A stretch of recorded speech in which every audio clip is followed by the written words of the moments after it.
¿Qué tal? Muy buenas tardes, bienvenidos a Voces que Unen Chile, un espacio de conversación profunda, constructiva, con los protagonistas que están trabajando activamente por el futuro de nuestro país. En cada capítulo entrevistaremos a distintos invitados del mundo público, privado y cultural, compartiendo historias que inspiran, conectan y reconstruyen la esperanza. Bueno, y este domingo les tengo una invitada de lujo, una mujer estupenda, inteligente, que ha liderado una de las mayores reformas en nuestro país durante el año pasado, Paulina Yassigui. Ella es economista de la Universidad Católica y presidenta de la Asociación de AFP desde el 2023, liderando, por supuesto, como les decía, la discusión e implementación de la reforma previsional. Ha sido reconocida, escuchen esto, 3 veces entre las 100 mujeres líderes de nuestro país. Y además, lo más importante, es mamá de 3 hijos y desde chica soñó con ser una mujer power. Es obsesionada con el mundo, con que el mundo puede ser mejor si todos ponemos un granito de arena.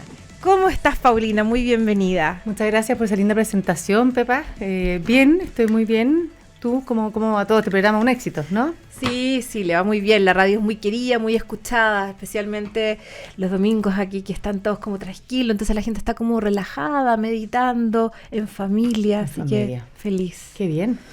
Y muchas gracias por invitarme, un honor realmente, así que... Qué bueno. Feliz. Oye, cuéntame, mira, yo quiero contarles un poco en estos primer bloque a los auditores de la radio, un poco sobre tu vida, tu historia, porque a veces como que no visibilizamos lo suficiente la trayectoria, y especialmente las mujeres como tú, que logran tener situaciones de influencia tan importantes en la sociedad.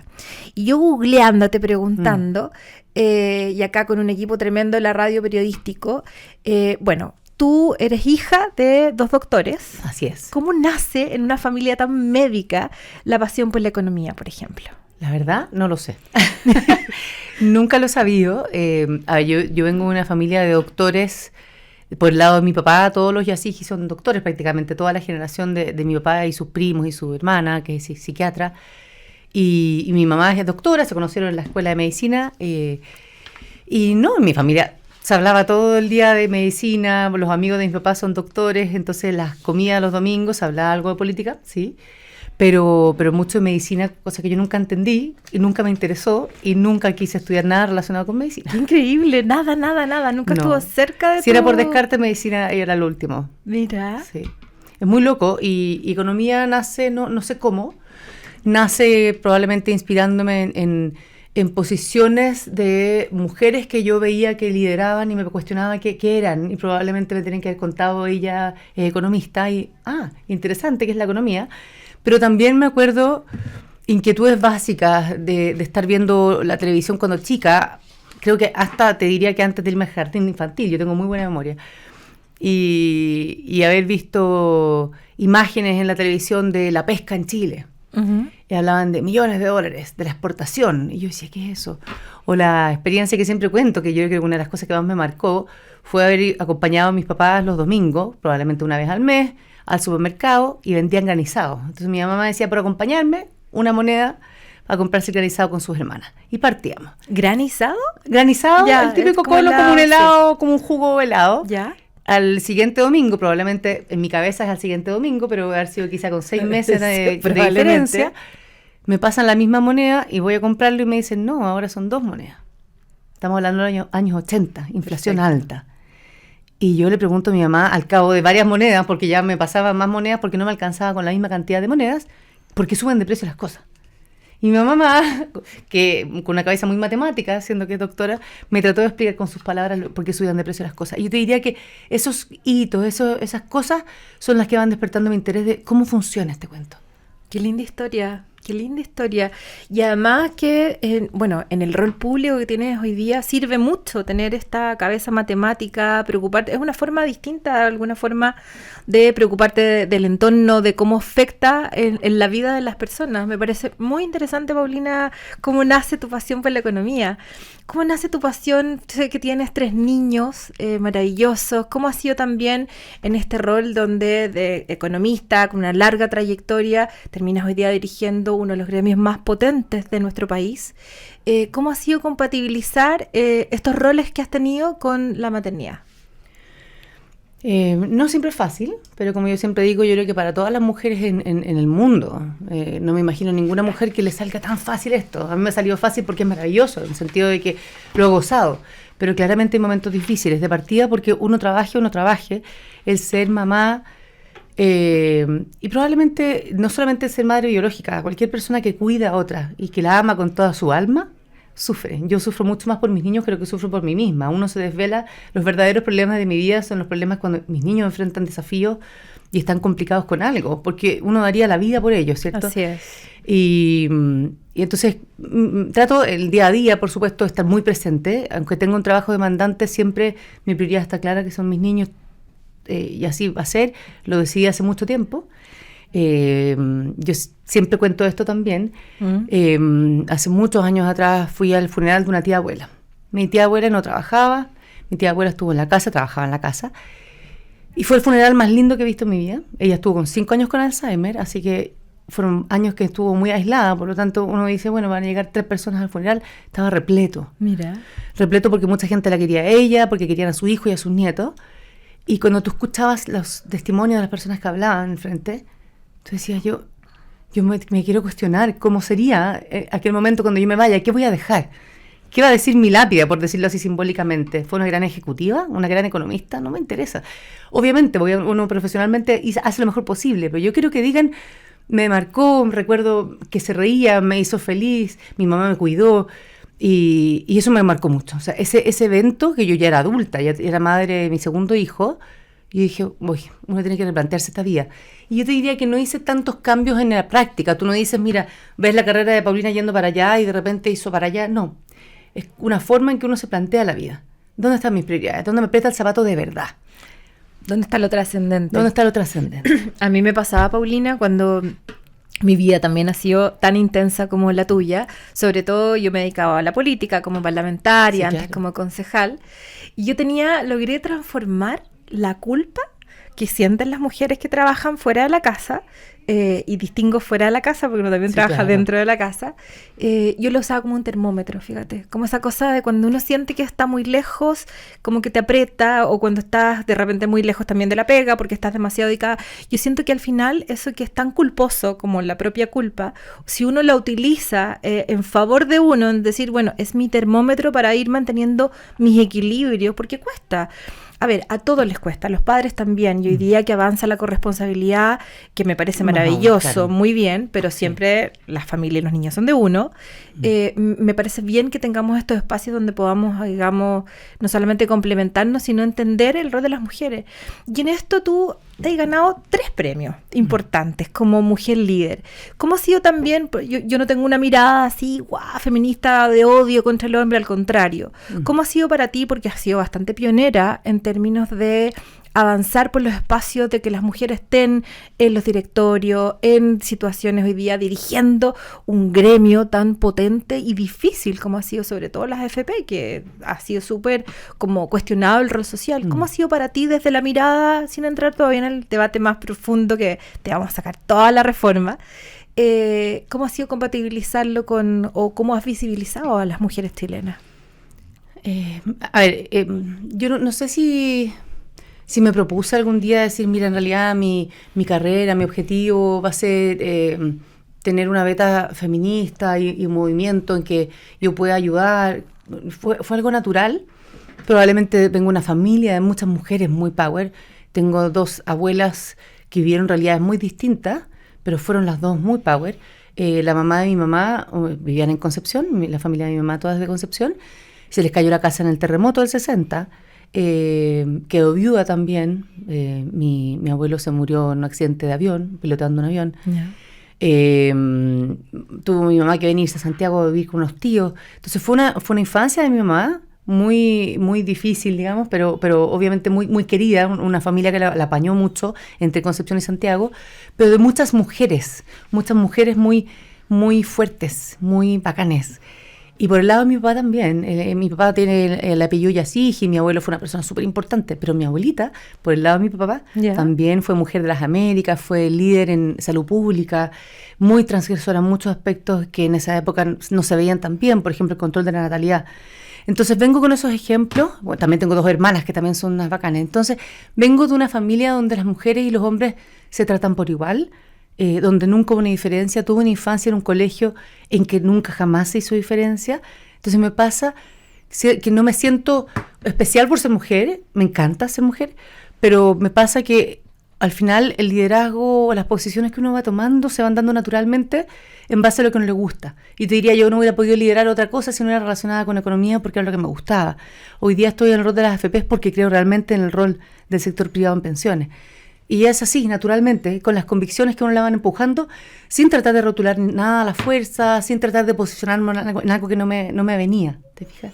O sea, al final es tan cultural el entender, veo que no, como que no has visto las barreras que sí tienen o que sí ven muchas mujeres, porque tu casa... He vivido momentos de discriminación importantes,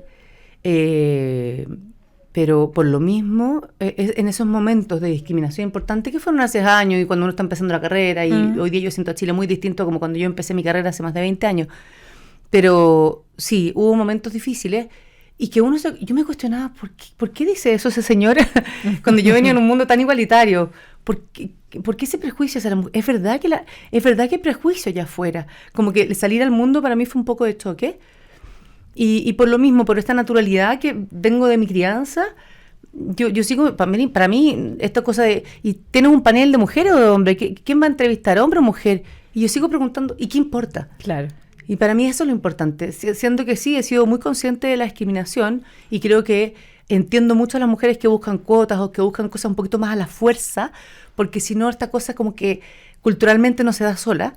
Creo que al final de todo, uno hace más con el ejemplo que realmente con consignas o con rótulos. Totalmente, Paulina. El verte liderando un gremio, ver un rostro femenino y preparado como tú, por supuesto que permite que otras, en tu ámbito, otras economistas también vean y digan se puede, porque efectivamente yo tampoco tengo esa mirada llorona pero sí, hay barreras, hay trancas, hay un cambio cultural, pero qué suerte que has tenido una infancia donde has tenido mujeres tan power desde distintas cosas. Así que, oye, nos vamos a ir a una breve pausa.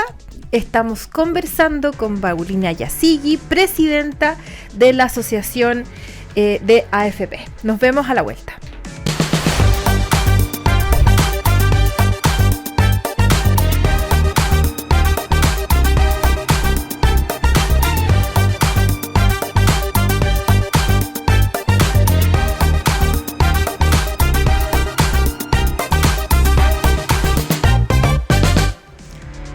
Llega a Chile Prudential AGF en alianza con AFP Habitat, para que ahora tengas más alternativas de ahorro voluntario para tu pensión con Prudential AGF.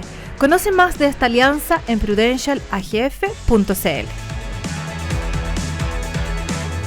Y seguimos conversando con Paulina Yasigi, presidenta de la Asociación de AFP.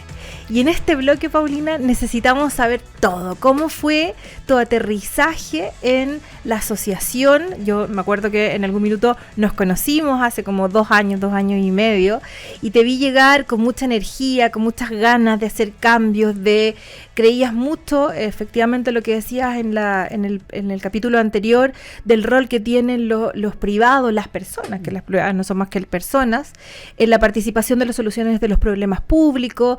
Cuéntanos desde lo casuístico, cómo aterrizaste, cómo llegaste y, por supuesto, cómo ha sido todo este proceso. Ha sido muy lindo, muy desafiante. Sí, pues nos conocimos hace un poco más de 2 años, yo estaba empezando. Sigo con la misma energía. Yo siempre me despierto con mucha energía, todos los días, soy agotadora. Y a ver, yo estaba en el Banco Central, renuncié al Banco Central y dije, ¿qué voy a hacer ahora? Era la primera vez en la vida que tomaba así como una decisión de saltar al vacío, digámoslo así, y de que no tener un paso, o sea, digamos, no tener un paso siguiente premeditado, o uno trata más o menos, sobre todo porque tiene que mantener una familia, de tener ingresos asegurados. Y dije, bueno, la verdad, hay que moverse. Era muy difícil buscar trabajo desde el Banco Central, hay mucho conflicto de interés, y dije, bueno, hay que tomar una decisión. Y renuncié, y creo que en un momento familiar en que fue muy necesario estar más presente en mi casa, así que uno tiene que escuchar siempre la guata, como digo yo, sí. escuchar al cuerpo de uno, los instintos, así que fue muy bueno. Y claro, llegó el momento de decir, bueno, se están presentando oportunidades, veamos cuáles son. Yo siempre he trabajado como economista en el mercado financiero, trato siempre de mantener una pata en la macroeconomía, política pública, y en lo financiero, inversiones, el desarrollo del mercado financiero, por el bien de Chile, digamos, de que crezcamos mucho, inversión, etcétera. Así que estaba viendo ahí alternativas en ese ámbito, y aparece esta oportunidad. Me llama una headhunter y me dice, mira, en realidad hay una oportunidad que creo que la harías muy bien, te vamos a llamar, mándame tu currículum. Ha sido muy bueno. ¿Ya? Y cuando 2 semanas después me dice de qué se trataba, yo le dije, no, estoy loca. ¿Cómo no? Pues algo fácil. Dije yo, si el Banco Central fue tan difícil, la idea es tener algo más llevadero. Llevadero, esa es la palabra, exactamente, más llevadero. No que uno lo pueda hacer, pero esto fue a fines del 2022, principios del 2023, y en noviembre del 2022 había ingresado la reforma de pensiones con la eliminación de las AFP. Entonces, cuando tomo este puesto, la gente me llama y me dice, no te voy a felicitar, te voy a desear suerte. Nadie me felicitó, creo que una persona, todo el mundo me dice, mucha suerte. Te metiste la pata en los caballos en un debate muy complejo. Claro, ¿por qué? Pero lo vas a hacer bien, vamos, que se puede. Y lo tomé por mucha convicción. Creo realmente en esto. Y me levanto todos los días muy orgullosa de trabajar en esto. Uh-huh. Y muy orgullosa de representar. Hay más de 7.500 personas más o menos trabajando en las 6 AFPs que representamos. Son 7 AFPs en Chile, 6 las que están bajo la asociación de AFP. Y cuando vamos a distintas regiones, a distintas ciudades, nos juntamos con las personas que están en las AFPs en regiones, te cuentan cómo disfrutan su trabajo, pero también los temores que tienen, porque claramente ha sido un sector muy atacado por muchos años, y ellos aman su trabajo, aman ayudar a las personas, pero no son reconocidos. Y ha sido muy, muy lindo poder devolver el orgullo, de armar esta no tengo otra palabra que orgullo, más bien, digamos, esta identificación. Nosotros hicimos este movimiento dentro de la asociación de AFP que se llama Somos AFP, que es cada una de las personas que trabajan en las AFP. Soy orgulloso de ser parte de este sector que tanto ayuda en este país, que tanto ha ayudado por tantas décadas. Así es. Y entrando en esta materia, Paulina, yo creo que sería bueno como hacer una reflexión profunda de, más allá de que efectivamente hay movimientos sociales que llevan 10, 20 años, no más AFP, y al final como que hay una mirada muy negativa y quizás muy injusta también, y hay que decirlo con claridad, sobre el rol que cumplen, porque finalmente son las reglas, las reglas las pone el Estado. ¿Por qué? Expliquémoslo a los auditores. ¿Por qué la capitalización individual ha sido tan positiva para nuestro país? Yo tengo también una mirada crítica en cuanto a que cuando esto se crea en los años 80, quizás calculamos mal de que no iban a ser 20 años para que poder tener la pensión digna y que había que cotizar más hace mucho rato. Pero efectivamente, ¿por qué la capitalización individual es buena para Chile? Mira, es buena para cualquier sistema de pensiones, esa es la verdad. A ver, un sistema de pensiones, y me voy un poquito más arriba de la mirada del bosque, la seguridad social. ¿Qué es la seguridad social? Que se escucha mucho. La seguridad social es toda esta red que habitualmente en cualquier sociedad uno espera que el Estado te provea al menos las bases, ¿cierto? Y como cualquier base es la seguridad en la calle, poder vivir tranquilo, está la seguridad social, que tiene que ver con salud, tiene que ver con pensiones, tiene que ver con protección ante distintos riesgos que enfrentamos. Hoy día nosotros cuando cotizamos estamos pagando en la seguridad social salud, ahorrando para pensiones, estamos pagando SIS, que es el seguro de invalidez y sobrevivencia, la ley sana para proteger a los queridos, y así accidente del trabajo. Y bueno, seguro de cesantía. Entonces, todo esto algunos son seguros, y ese seguro implica que yo pago una prima mensual para que cuando ocurra algo, así como pago el seguro del auto o de la casa, tengas una cierta cobertura, una eventualidad que puede no pasar, tú estés cubierto, y puede que a mí me pase y a ti no, entonces por eso uno habla de que mutualiza los seguros. En el caso de las pensiones, no es un seguro. Ahora se acaba de crear con la reforma del Seguro Social. Es tu propia plata. Tú no estás pagando un seguro para. La A de la AFP no es aseguradoras, que muchas veces nos confunden, es administradoras, porque lo que hacemos es administrar lo que pone cada persona mes a mes cuando está trabajando. Y si eres independiente con honorarios, una vez al año. Hace relativamente poco, pero hace 40 años, todos los con contrato y pago habitual de, por ejemplo, mensual, tú cotizas todos los meses y vas poniendo un poco o una porción de tu sueldo. No es poco, lo que pasa es que 10%, que es lo que se ahorraba hasta ahora del sueldo, es poco para los estándares ya que estamos viviendo. Originalmente se calculó que con 10% íbamos a estar bien, pero la verdad es que a poco andar se dieron cuenta de que era poco. Y hubo varios parámetros, digámoslo así, varios números, cifras, tasas, que cuando uno mira todo este sistema de pensiones, algunos de ellos se deberían haber modificado antes. ¿Por qué? Porque estamos cotizando poco, hay muchas lagunas, hay personas con informalidad que cotizan un mes sí o un mes no, hay personas que están subcotizando menos de su sueldo por distintas cosas que les ponen en el sueldo que son no imponibles. Está el tope imponible para los de mayores ingresos, está el tema de la jubilación, hay un montón de factores, pero por supuesto la tasa de cotización de 10% era baja. Y bueno... Y en el fondo ustedes lo que hacen las AFP es administrar y generar rentabilidad para que esa inversión... Exacto. ¿Cuál es el promedio de la vuelta larga? Entonces, cuando me preguntaste por qué es importante para Chile, te dije para todos los países, todos los sistemas de pensiones al final tienen distintos pilares, porque no basta con uno solo. Quizá una de las errores en su minuto fue que cuando en los 80 se hace la reforma, se basa solamente en la capitalización individual. Y un país, como lo vimos ya hace unos años en Chile, debe tener distintos pilares. El APB, que es el voluntario, que es el tercer pilar, como lo llamamos, se creó el año 2002, hace más de 20 años. Y el pilar solidario siempre existió, lo que pasa es que era muy bajito, se fortalece con Michelle Bachelet el 2008 y se súper fortalece con la PGU, con Sebastián Piñera el 2022. Entonces ahí están los tres pilares en Chile. PGU, que es el pilar no contributivo o solidario, el pilar contributivo que administran las 7 AFP y el pilar voluntario que es la APB, que lo pueden administrar más que AFP, pero está muy concentrado en AFP porque la gente confía en las AFP. ¿Qué se crea ahora con la reforma que se acaba de aprobar? Un pilar, en el segundo pilar se crea una beta un poquito distinta, entonces uno puede hablar de quizás de 4 pilares o de los mismos 3 pilares y el segundo pilar está modificado, pero siempre hemos tenido un sistema mixto en Chile. Y en ese sentido, el rol de la AFP ha sido muy importante, ha sido de cuidar y hacer crecer los ahorros. Una persona va poniendo todos los meses plata en su cuenta individual, lo pudieron verificar en los retiros, la plata estaba. Y llegó rápido. Las AFP trabajan muy bien, son muy eficientes. Y lo más importante es que las hacen rentar.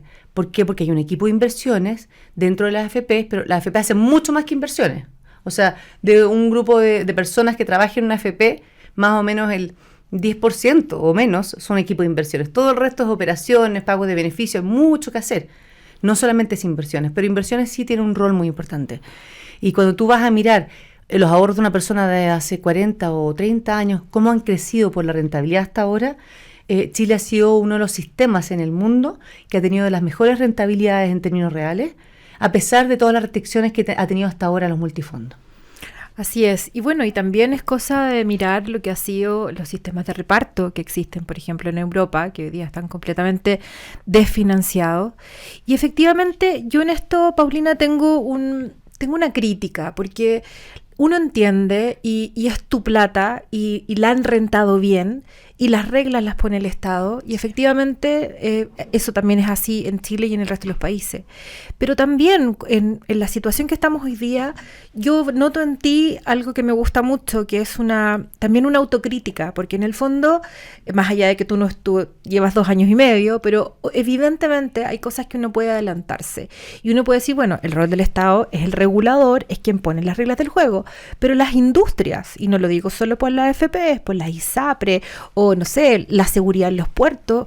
¿Por qué hoy día nos cuesta tanto en sistemas que son exitosos, que más allá de la crítica política extrema, de los que los comunistas llevan 20 años, 30 desde que nació este sistema, porque a ellos les gusta controlar la vida de las personas y por lo tanto esto de la libertad los incomoda? Pero esa falta de visión, quizás también de la propia industria, en haberse adelantado, haber dicho, oye, mira, necesitamos ahorrar más, necesitamos campañas más efectivas, necesitamos que la gente entienda, primero, que es su plata, que fue lo mejor que tuvo los retiros, lo único bueno, digamos, que tuvo los retiros. Yo voté en contra en todo caso, tengo que decirle a mucha honra, hasta escupos me tuve que bancar cuando era parlamentaria, pero ¿cómo ves tú, desde tu mirada de líder, de mujer, la capacidad que hay de adelantarse, de haber sido capaz de prever que no hubiese sido esta batatola que tuvimos de crítica y que casi terminamos con un sistema eficiente, de haber sido capaces de decir, oye, mira, aquí tenemos un problema, no estamos cumpliendo con el objetivo inicial, adelantarse? ¿Cómo ves hoy día, después de esta experiencia, qué sacas en limpio? Mira, yo creo que es muy sano hacerse una autocrítica siempre, porque uno siempre lo puede hacer mejor. Pero también es muy importante reconocer lo que sí se hizo y que quizá no se vio lo suficiente. Eso es súper importante. Entonces, a ver, ¿qué sí se hizo? Siempre se estuvo trabajando con propuestas. Yo en la oficina, en la asociación de AFP, tenemos una oficina que estamos hace años ahí en Providencia, y estamos llenos de libros que se escribieron por Guillermo Artur, que era el presidente de la asociación de AFP en ese minuto, no él, digamos, que él organizó, luego con Fernando Larraín también, que fue gerente general en periodos muy difíciles, los retiros, las protestas, los movimientos no más AFP, digamos, en la calle. Se escribieron muchas cosas, se propusieron muchas cosas. Yo busco documentos de propuestas que se hicieron, por ejemplo, recordemos que el 2005-2006 fue la Comisión Marcel, el 2014-2015 la Comisión Bravo, en que eran, digamos, consejos y comités organizados por el gobierno del momento, pidiendo asesoría cómo mejorar pensiones. Y se juntaban con técnicos y expertos. Ahí estaban las AFP. Tengo los documentos de propuesta. Lo que pasa es que probablemente en ese momento, llevando siempre esto quizá a un nivel muy técnico, no se le llevó a las personas a decir, mira, acá estamos aportando nuestro grano de arena en la mejora de las pensiones. Entonces, sí se hizo mucho. El APB, por ejemplo, el año 2002, el APB nace gran parte movilizado desde las AFP. Las AFP dicen, esto no va a alcanzar, subamos la tasa de cotización. Y todos, mira, en realidad no, es que pasa esto, pasa esto otro, es políticamente, bajémosle a las mujeres. Todas las cosas que se pueden imaginar, por lo tanto, oye, en el mundo hay APB, ¿por qué no hacemos la APB? Y el APB del 2002 nace gran parte porque las AFP lo movieron. El 2022 con la PGU, Alejandra Cox, que es la persona que estaba a cargo de la asociación antes que yo, ella lo movió mucho, con otro nombre, pero era la PGU. Entonces sí se han hecho muchos aportes y por distintas razones, y quizá también porque el ruido del otro lado es tan fuerte que no se ha dado a conocer lo suficiente, pero creo que las AFP han hecho un gran rol en ese sentido. Lo que pasa es que sí, siempre se puede hacer más, y además me pasa hoy día, en que me dicen, por ejemplo, ustedes no hacen suficiente educación previsional. No, hacemos un montón. Lo que pasa es que ya no sé cómo más promocionarlo. Hay que meterle demasiada plata a la promoción, quizá por redes sociales, porque cuando uno va por Chile, tengo un equipo que va a Iquique, que estuvo en Chiloé hace 2 meses, vamos por todas partes del país. Hoy día, además, las ventajas de todo digital, que tú puedes hacer cursos a distintas partes de Chile desde Santiago, por lo tanto los equipos pueden tener mucho más alcance. Y estamos en muchas partes, pero en las redes sociales, por ejemplo, sigan Previsionarios AFP, Previsionarios AFP, en nuestra paraguas de todos los cursos y educación previsional. Súper buen dato. Sí, y estamos en redes sociales, hay una página web, y además la novedad última es que tenemos un WhatsApp en que te van llegando a tu WhatsApp las notificaciones con distintas avisos, digamos, todo lo que tienes que saber de pensiones, y vamos a tener una sorpresa también más o menos en 2 meses más sobre otro portal que estamos armando. Entonces, hemos hecho mucho en educación previsional, pero es una gota en el océano porque hay mucho que hacer. Recordemos que tenemos una base de educación muy débil en Chile. Por lo tanto, cuando yo trato de contarle a alguien, mira, esto es el ahorro, esto es la APB, esto es la rentabilidad, pero la persona tiene dificultades en entender matemáticas o leer un texto, por supuesto que partimos de una muy mala base. Pero se ha hecho. Ahora siempre se puede hacer más. Siempre uno tiene que estar autocriticándose, pero más que por el flagelo y de mirar para atrás y mirar para adelante. ¿Cómo lo hacemos bien ahora? ¿Cómo aprovecho la inteligencia artificial, las redes sociales, todos los medios, esto mismo de estar contigo en la radio y que nos puedan escuchar o ver? ¿Cómo aprovechamos eso para llegar a distintas personas con información que para el afiliado, para el que se va a pensionar, va a ser útil? Hablando de información, Paulina, la reforma de pensiones, que fue muy discutida y que podríamos decir que es de las pocas, a diferencia de cómo la oposición del presidente Piñera fue muy dura, y aquí hubo una ventana frente a un proyecto muy cuestionado, pero que finalmente se saca adelante, que se termina aprobando algo muy distinto de cómo se presentó. así como súper, muy simple y muy didáctico, ¿cuáles son las mayores virtudes, ventajas de la reforma de pensiones que acabamos de aprobar hace unos meses atrás? A ver, nosotros fuimos siempre muy críticos de la reforma y aquí quiero ser súper clara. La reforma tiene cosas buenas, sí, pero también tiene muchos riesgos y quedan muchas cosas. A ver, hay cosas que se hicieron que eran necesarias, como el seguro de laguna, sí. Se incrementa la PGU, también, por supuesto, siempre más es mejor en términos de PGU. Lo que pasa es que hay una restricción fiscal. Se sube la tasa de cotización, quizás menos de lo que hubiera sido ideal, pero se sube, algo muy necesario. ¿Faltaron un par de puntos?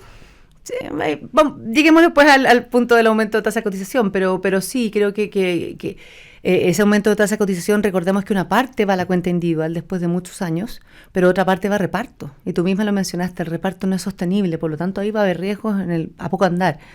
Entonces, tiene cosas que uno puede recoger, que son de una buena política pública, hay otras cosas que creo que quedaron mal o que van a quedar en el camino mal, y hay cosas que se omitieron. O sea, hay de todo. Como toda reforma. Lo que pasa es que esta reforma es tan gigante que tiene de todo muy multiplicado por muchas veces. Pero yo voy a decir algo aquí que probablemente le va a meter ruido a algunas personas, pero que es súper importante tenerlo claro. Cuando nosotros analizamos hoy cada una de las cosas que se aprobaron en la reforma recién aprobada, y tú miras cómo quedó el texto y cómo va a quedar el texto más regulación nueva que está por escribirse, uno puede llegar casi al 90 o al 100% del proyecto original que propuso el gobierno en noviembre del 2022. A ver, explícanos un poco más eso.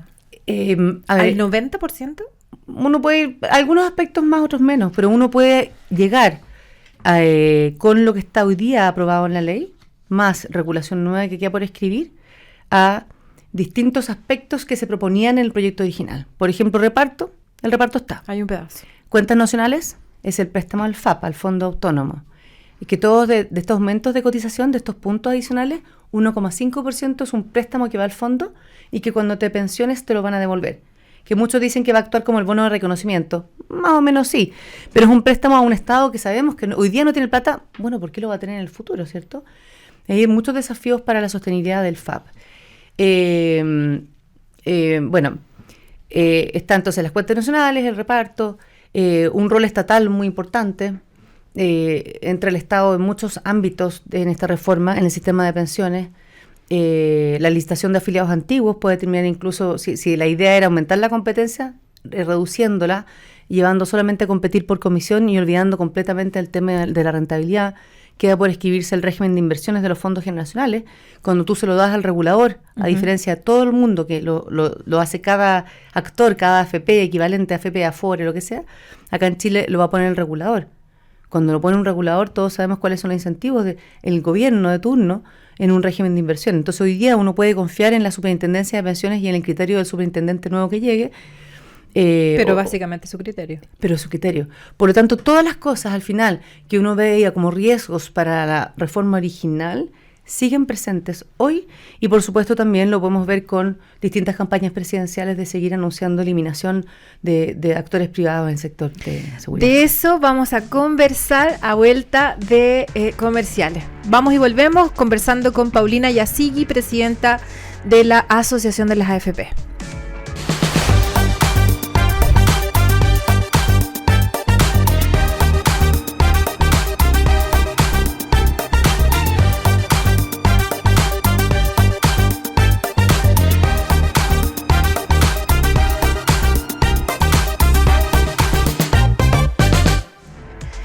Ya estamos de vuelta aquí con Paulina Yasigui, presidenta de la Asociación de AFP, conversando de la reforma de pensiones, conversando de cómo tiene las cosas buenas, las cosas negativas, las dudas que hay. Paulina, cuéntanos cómo viene en esta reforma la implementación de la reforma que se aprobó. Sí, a ver, para los que nos están escuchando, hablamos un poco de la reforma que se aprobó, pero no hemos contado los principales aspectos, porque no todo el mundo sabe. Se discutió tanto de la reforma. Sí, que uno queda mareada. Sí, fue muy rápido. Nosotros, por ejemplo, presentábamos, hacíamos una presentación, ya sea para ir a presentar a la comisión del Senado o lo que fuera. Preparábamos algo y la teníamos que estar cambiando durante el día porque ya había cambiado. Entonces, finalmente, muchas personas están confundidas en lo que se aprobó. A grandes rasgos voy a contar 4 o 5 cosas de las grandes cosas que se aprobaron y luego te cuento cómo nos estamos organizando en las AFP. A ver, lo principal es lo que te contaba del seguro social. Se crea este seguro social donde se le va a pagar 0,1 UF por año cotizado, con un mínimo de años exigido a las mujeres y a los hombres, de 10 años exigidos a las mujeres, después va a subir a 15, y a los hombres de 20 años. Por lo tanto, si un hombre cotizó de 20 años para arriba, se le va a dar 20 años por 0,1 UF, menos lo que alcance a acumular de pensión con su cuenta individual por los 4,5 puntos que vayan a cuenta individual. Perfecto. Entonces, a los pensionados actuales o los que estén a punto de pensionarse, no se les va a restar nada prácticamente, pues no van a alcanzar nada a poner a esa cuenta individual adicional, pero por eso se les sube la pensión. Y en el futuro, claro, esa fórmula va a empezar a pegar a lo largo de los años, 20, 30 años, este seguro se acaba. ¿Y qué es lo que es permanente? 1,5 que va a este préstamo. No es permanente, en realidad el préstamo dura también 20 años, después se acaba a los 30 años, 1,5% que va al préstamo, también para financiar estos seguros sociales. Y también está el famoso bono tabla o bono por expectativa de vida, que se le paga a las mujeres, no a los hombres, porque las mujeres vivimos 5 años más. Por lo tanto, a la misma edad de pensionarse, la mujer tiene una pensión calculada menor porque vive más años y por lo tanto buscan compensar con ese monto. Por lo tanto, para cada mujer es distinto. Eso es lo más rescatable que tiene la reforma, ¿no? Sí, yo creo que perdimos una oportunidad de hablar de otras cosas muy válidas, muy importantes cuando hablamos de diferencias de hombre-mujer, pero es importante, ese es permanente y por lo tanto se buscan mecanismos de financiamiento. Entonces, por un lado está el financiamiento, que es que van a subir los puntos de cotización, ya no se va a cotizar 10, se va a cotizar 17. Lo que pasa es que se habla de 18,5 porque se considera lo que se pone al seguro de invalidez y sobrevivencia, que ya se pone hasta ahora y que va a estar incluido. Se transparenta. Entonces va a ser 18,5. Dentro de 18,5 van a ir 14,5 cuenta individual y la diferencia va entre reparto y préstamo. ¿Ya? Entonces, a lo largo de 9 años aproximadamente, las personas van a estar cotizando 14,5 su cuenta individual. Por supuesto que eso es muy valioso. La pensión debiera aumentar a lo largo de los años, sobre todo los más jóvenes. Y esos son los aspectos más relevantes y sumado a eso está la licitación de afiliados antiguos, que nosotros siempre hemos criticado, creo que es una mala medida, en que hoy día ya existe la licitación de afiliados nuevos, en que la AFP que se presenta cada 2 años con la menor comisión se lleva todo el grupo de afiliados nuevos que empiezan a trabajar. Normalmente jóvenes, pero el que empieza a cotizar y está por 2 años, bueno, ahora se agregan todos los afiliados. Entonces, cada 2 años, un 10% de los afiliados se va a ir pasando de la AFP donde tú estás a la AFP más barata que se haya ganado esa licitación y tienes el derecho y la posibilidad de salirte de una vez que fuiste licitada, de no aceptarlo. Pero para eso tiene que haberte llegado una comunicación a tu correo electrónico o alguna otra forma de comunicación y eso está por verse. Toda esa regulación está por escribirse. Está por verse, de sí, que se cumpla, de que sea efectiva. Es que queda mucha regulación en ese aspecto. Uh-huh. Hay varias cosas que esta reforma de pensiones tiene como primas hermanas o hijas, digamos, que tienen que ir saliendo porque no se alcanzó a normar todo en una reforma tan grande. Y lo otro que es muy importante son, lo que mencioné antes, el fin de los multifondos en 2 años más para que crezcan los fondos generacionales. ¿Qué significa eso? Está el multifondo A, B, C, D, E. Mueren en abril de 2027 para que nazcan los fondos generacionales, que son al menos 10 según la ley. ¿Y qué significa fondo generacional? Que te ponen según tu generación. Si naciste está por definirse también esto, pero por ejemplo, si tú naciste entre el año 70 y 80, queda en este grupo, o entre los 70 y 75, 1975, o entre el 75 y el 80, que esa es mi generación, tú estás con este grupo de personas. De ahí somos las dos. De ahí somos. Y ahí vamos a estar juntas en un fondo, y el fondo, en vez de que a ti te vayan cambiando del fondo A, B, C, digamos, en la medida que los multifondos son fondos de ciclo de vida, los fondos generacionales también, con la diferencia que en vez de que tú vayas cambiándote del fondo 1, 2 al 9, tú vas con tu fondo, y este fondo va cambiando de forma. Esto existe en muchas partes del mundo. Pero ese es el nombre. En Chile queda todavía toda la regulación por escribirse, y eso está empezando ahora. Hay más o menos de aquí 1 año para que quede escrito esto. Y eso es súper importante como que, porque podríamos embarrarla y dejarlo peor que con multifondo. Claro, la letra chica es demasiado importante. Entonces, ¿en qué están las AFP? En todo este cuento que te conté. Hay un rol de la AFP súper importante en recaudación. Uh-huh. Hay un rol importante en los cálculos para el seguro social, tanto expectativas de días, que en la ley queda que las AFP lo tienen que hacer, como el bono por año, digamos, el bono por año cotizado. Es muy importante, por supuesto, todo el rol que podamos tener en la discusión de fondos generacionales, a pesar de que lo escribe el regulador. Y así, las AFP van teniendo un rol importante y nos hemos organizado en distintas mesas de trabajo. Así que hemos estado trabajando con el regulador, hemos trabajado internamente. Recordemos que aquí hay casi más de 1.000 procesos que se ven afectados, por lo tanto tenemos los equipos operativos trabajando muchas horas, digamos, yo creo que están bien cansados, pero con mucha alma y mucho corazón para que esto salga bien. Y hay muchas cosas que están definidas, de hecho seguro algunas ya están dando. Y hay muchas cosas que implementar. Entonces, toda esta implementación, la verdad, el intenso es este año y el próximo, principalmente este año, pero igual si tú miras, en realidad son como 36 meses, como 3 años, pero el aumento de cotización y muchas cosas ocurren de aquí a como 10 años, por lo tanto tenemos un buen trecho de implementación en que las FPs tienen que estar ahí al pie del cañón, así siempre han estado en cualquier reforma y lo van a seguir estando. Me parece muy bien. ¿Y cómo recibe la asociación, el gremio, las declaraciones de la triunfadora de las primarias, que además yo entiendo fue la líder, digamos, de esta reforma, donde se llegaron a acuerdos relevantes, otros no tantos como tú nos explicas, que dentro de su primera declaración, el primer día, digamos, vuelva o retroceda a una premisa inicial que tiene que ver con el fin de las AFP? ¿Cómo tomaron este anuncio, esta declaración, digamos? Es que no hay mucha novedad en eso. Uh-huh. La candidata, cuando era ministra, fue muy vocal siempre en eso, muy explícita, por lo tanto no hay sorpresa en eso. Aquí lo importante es cuando los que creyeron que la discusión de pensiones se acababa con la reforma, bueno, claramente vemos que no es así. Y el tema de pensiones en todo el mundo es un tema muy candente siempre, porque genera mucha ansiedad en las personas, porque genera frustración. Las personas llegan a pensionarse y se dan cuenta que no entendieron el sistema desde antes. En general, el tema pensiones es un tema difícil en todos los países, de donde uno lo mire. Es complejo. Es complejo, es una etapa de la vida en que tú te retiras de tu etapa activa a tu casa, a no trabajar, a muchas veces, muchas mujeres sobre todo, que vivimos más que los hombres, a estar solas, en que no tenemos comunidad porque dejamos nuestra labor habitual. Entonces es una etapa muy difícil. El tema de pensiones es muy difícil, porque además por supuesto, el dinero que se administra es de los trabajadores, no es de la AFP. Hoy día en Chile es alto, son 200.000 millones de dólares que están ahí, que son más o menos 2/3 del PIB, sería mucho más si no fuera por los retiros. Y claramente en todas partes del mundo, cuando hay ahorros tan altos, siempre hay una tensión política en torno a eso.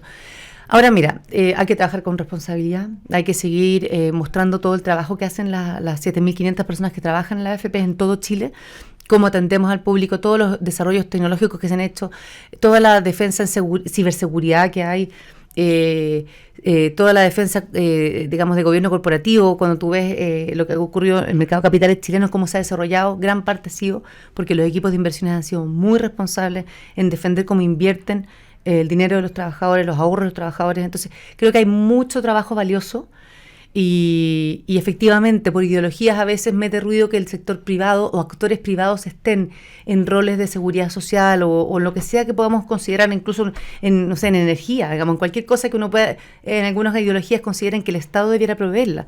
Y creemos que es muy valioso el rol del privado si es que está bien regulado, que lo estamos muy regulados, porque los incentivos están bien puestos, porque las personas se levantan a trabajar con mucho gusto, porque trabajan muy, muy duro. Y yo creo mucho que, yo creo en el Estado también, pero así como el Estado tiene defectos, el mercado o el privado puede tener defectos y por lo tanto debe regularse. Uh-huh. Por eso también es que nosotros hemos levantado la voz en que con esta reforma se le abre la puerta al Estado a participar vendiendo servicios. El caso del IPS va a poder vender servicios de administración de cuentas. En el caso de la Tesorería General de la República va a poder hacer cobranza prejudicial. Bueno, competencia es bienvenida, pero siempre que sea en igualdad de condiciones. Así es, tal como se pensó en algún minuto con la AFP estatal. ¿Qué te parece esa propuesta, ese proyecto? Siempre que haya una igualdad de condiciones, bienvenido sea. Que no porque el Banco Estado, el Banco Estado está ahí compitiendo con los bancos privados. Siempre que sea con igualdad de condiciones. Hoy día una de las cosas que nosotros decimos, y por eso yo te decía antes alusión de que hay muchas puertas abiertas en esta reforma que pueden llevarte el proyecto original pasito a pasito. Por ejemplo, el IPS tiene la posibilidad de administrar cuentas de aquí en adelante, hoy día ya administra cuentas, digamos, pero para lo que había de reparto, pero va a poder venderle servicios a las AFPs. ¿Para qué? Para que las AFPs puedan postular a las licitaciones de afiliados antiguos con comisiones más bajas y ganarlas. ¿Cómo va a ser esa tarifa, digamos? ¿Cómo vamos a estar seguros de que realmente es a precios de mercado? No hay hoy día en la licitación de afiliados antiguos un tope para el IPS, pero sí para las AFPs que quieran participar en la licitación. Por lo tanto, el IPS podría terminar a lo largo de los años administrando el 100% de las cuentas. Entonces, cuando hablamos de las AFPs, siguen viviendo, bueno, por ahora sí, pero hay muchas puertas abiertas para que finalmente el Estado tenga un rol mucho mayor. Y no hay problema con que el Estado esté presente siempre que sea en igualdad de condiciones. Queda más que claro, qué pasión en conversar, en transmitir, en la convicción que tienes de lo bien que se han hecho las cosas, con la visión también siempre autocrítica. Déjanos a los auditores, Paulina, que ya estamos en los últimos minutos del programa, en esta implementación, donde tú eres muy enfática en señalar que todo depende de cómo se construyan esos reglamentos. ¿Cuáles son las alertas que habría que levantar? Porque además este es un año complejo, este es un año de elecciones, esto va a seguir siendo tema, la candidata comunista lo instala y va a seguir siendo debate, quizás ya no tan álgido como porque hay una reforma y están las dudas o las precauciones. ¿Cuáles son las alertas que ustedes miran como gremio en esta implementación y también en el debate político que se puede instalar en esta presidencial? No, yo creo que tratar siempre de escuchar a los técnicos. Yo creo que esa es la principal alerta. Muchas veces se toman decisiones que tienen más peso político y que es la realidad, ¿cierto? En la política se toman las decisiones, en el Congreso se aprueban las leyes, pero no dejar de escuchar a los técnicos. Por muchos años, en el caso, por ejemplo, que yo mencioné la Comisión Marcel y la Comisión Bravo, una hace 20 años atrás y otra hace bastante menos, pero igual, vienen de años atrás. Y hay cosas en que se escucharon, hubo reformas después de eso, o sea, hubo la reforma del 2008 después de la Comisión Marcel. Se ha reaccionado a los técnicos, pero no del todo. Hay cosas que los técnicos han dicho, cosas que se discutieron en la mesa técnica el año pasado, por ejemplo, en que se ignoraron y que son cosas súper importantes a tener en mente. Por lo tanto, lo primero es llamar a escuchar a los técnicos. Ya, pero vamos a lo concreto. ¿Qué cosas? A ver, por ejemplo, en todo lo que se escriba de regulación de aquí en adelante, ¿ya? Que queda mucho por escribirse, por ejemplo, en régimen de inversiones. Perfecto. Aquí lo ideal sería tenerlo como en todas las partes del mundo, lo que te decía antes, que cada AFP pudiera poner su propia cartera de referencia, esta como columna vertebral en torno al cual se mueven las inversiones, para que cada AFP pueda competir con la otra y cada afiliado pueda tener la mejor rentabilidad. Uh-huh. Eso es una cosa. Ahora en la ley quedó que lo pone el regulador, uno podía reinterpretarla, pero la verdad es que es quedar sujeto a la regulación, por lo tanto es muy importante poner un ojo ahí, tanto en la regulación como también estar muy claros en que si se legisla algo que queda con riesgos abiertos o no queda tan bien, ser capaces en el futuro de revertirlo o de repensarlo, de modificarlo. No, mira, ya está la reforma, no hablemos más del tema.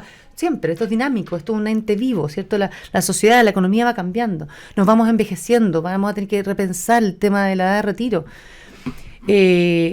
Ese va a ser un tema difícil. Un tema dificilísimo. Y por lo mismo, por ejemplo, hablando de eso, todo esto también uno podría pensar, y se habló en la mesa técnica el año pasado y el año antepasado, y lo han propuesto también economistas tan importantes como David Bravo, ¿por qué no pensar, y lo mismo lo ha dicho el mismo superintendente Osvaldo Macías, que ahora acaba de salir de su puesto, quizás vuelva, no se sabe, en pensar en un órgano colegiado para la superintendencia de pensiones, no solamente un superintendente.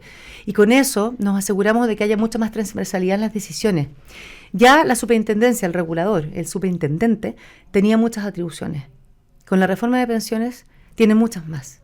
Y se va a escribir el régimen de inversiones bajo la superintendencia, se va a escribir toda la regulación en torno a la licitación de afiliados y además se le da amplias atribuciones de interpretación de la ley. Por lo tanto, en realidad, cualquier aspecto que esté escrito en la ley y en la regulación, el superintendente lo puede modificar o reinterpretar. Por lo tanto, es una invitación a volver a considerar el tema, de pensarlo como un órgano colegiado. Yo he escuchado al mismo superintendente decir que no es una mala idea, tipo CMF, Comisión para el Mercado Financiero, sí, o el Banco Central, o incluso el FAP, que se acaba de crear, el Fondo Autónomo, en que tú cuando tienes 5 consejeros, por ejemplo, tienes algo más de transversalidad y por lo tanto podrías tener neutralidad en decisiones y que sean mucho más técnicas y menos políticas. Eso es una cosa a considerar.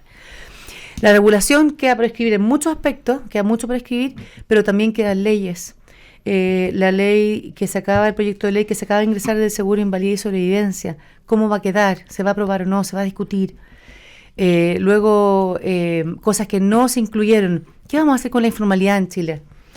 La miramos un poco de lado, salieron los datos de empleo esta semana y vamos a ver, 10% mal mujeres, así es. Estamos mal en empleo, pero hacemos a veces vista gorda. ¿Por qué? Porque los jóvenes están buscando trabajos quizás más dinámicos, más flexibles, entonces no están tan preocupados de conseguir este trabajo estable de por vida. Y esa es como la tendencia en el mundo. Bueno, pero no hay ni siquiera puestos de trabajo. E incluso, Pepa, si uno va a mirar el trabajo del desempleo de las personas mayores de 50 y tantos, ni siquiera estamos hablando de mayores de 65, estamos hablando de personas de 50 y tantos, muy capaces, muy jóvenes para trabajar, están demorando 12 meses en encontrar trabajo, que es 4 veces lo que se demora un joven en encontrar trabajo. Por lo tanto, tenemos que estar muy conscientes como país lo que estamos generando en el mercado laboral, lo que estamos enfrentando con la longevidad, la informalidad que la estamos mirando un poquito de lado. Todas esas cosas es una invitación a, más allá de pensiones, todo lo que acompaña al sistema de pensiones. Oye, estamos llegando al final del programa, hemos tenido una conversación, yo creo que podríamos haber seguido horas de horas. Realmente ha sido un agrado, la pasión, lo capa, lo que entiendes cómo funciona todo. Yo te agradezco mucho porque has sido muy honesta en transparentar, con autocrítica, pero al mismo tiempo en reconocer lo bueno, en levantar las alertas de lo que viene, de temas que son complejos. Si hoy día vivimos más, hay que poner las preguntas que tenemos que hacernos como sociedad. Así que yo, Paulina, de verdad, te felicito por el rol que estás haciendo. Yo soy una firme defensora del sistema de capitalización individual. Me gusta el sistema, cómo ha funcionado, ha tenido buenos resultados, correcciones que uno siempre puede estar mejorando, pero nos has dado en esta mañana de domingo que estamos terminando ya, cátedra de lo que podemos hacer en algo que nos importa tanto, sobre todo la radioagricultura, que tenemos muchos auditores que estamos entrando también en esa etapa. Así que bueno, muchas gracias por invitarme. Te pido unas palabras de cierre para levantar el espíritu de todos aquellos que están entrando en este proceso, cómo informarse, cómo tener una opinión clara de su propia situación y de no perder la esperanza de que este es un sistema que tiene que ir mejorando día a día. Sí. La invitación es a seguirnos en redes sociales. ¿Cómo se llama la página? A ver, tenemos la página web de la asociación, es aafp.cl. De ahí pueden ver todas las páginas hijas, digamos, que tenemos de todos los proyectos e iniciativas que tenemos. Tenemos Previsionarios AFP, es todo nuestro paraguas de cursos de educación previsional, hoy día mucho más cercanos a través de las redes sociales, pero también para cualquier empresa que nos esté escuchando, para cualquier municipalidad, colegio, tenemos cursos para jóvenes, personas que están trabajando, en cualquier etapa tenemos unos cursos de educación previsional entretenidos, con juegos. Así que los invito a seguirnos en Previsionarios AFP, a seguirnos en la asociación de FP, síganme también, mis cuentas son Presidenta AFP, y tenemos sontuslucas.cl para que chequen si están todas sus cotizaciones al día. Sontuslucas.cl, afiliado informado, donde está toda la información, y luego viene afiliado informado 2.0 en agosto, ya las vamos a contar, con un portal maravilloso que estamos preparando con inteligencia artificial para que nadie diga que no le dieron la información que necesitaba. ¡Cuánto esfuerzo! Muchas gracias, Paulina Yasigui, presidenta de la Asociación de AFP. Hemos terminado este programa con esta tremenda conversación. Así que nos vemos la otra semana en Voces que Unen Chile. Muy buena tarde.